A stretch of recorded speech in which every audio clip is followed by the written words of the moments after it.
প্রথম শহীদ মিনার নির্মিত হয় কই? প্রথম শহীদ মিনারের নাম ছিল স্মৃতিস্তম্ভ, শহীদ স্মৃতিস্তম্ভ। প্রথম শহীদ মিনারের নাম ছিল কি?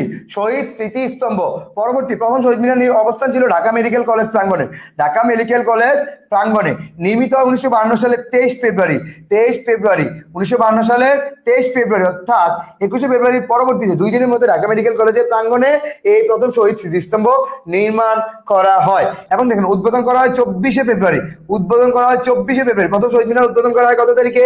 24 ফেব্রুয়ারি 1952। এবং ওই দিন পুলিশ এটা ভেঙে দেয়, এবং যেদিন উদ্বোধন করা হয় সেই দিনই এই শহীদ স্তম্ভটি পুলিশ ভেঙে দেয়। এবং প্রথম শহীদ মিনার নকশা ও ডিজাইন করেন বদরুল আলম ও সাইদ হায়দার।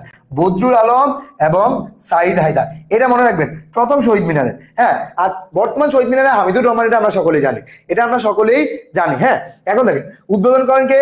শহীদ সফিউর রহমানের বাবা। শহীদ সফিউর রহমানের বাবা, শহীদ সফিউর রহমানের বাবা মৌলভী মাহবুবুর রহমান। মৌলভী মাহবুবুর রহমান প্রথম শহীদ মিনার কি? প্রথম শহীদ মিনারের উদ্বোধন করেন। এবং ঢাকার বাইরে প্রথম শহীদ মিনার নির্মিত হয় রাজশাহীতে। ঢাকার বাইরে প্রথম শহীদ মিনার নির্মিত কোথায় ভাইয়া? রাজশাহীতে। ঢাকার বাইরে প্রথম শহীদ মিনার নির্মিত কোথায়? রাজশাহীতে।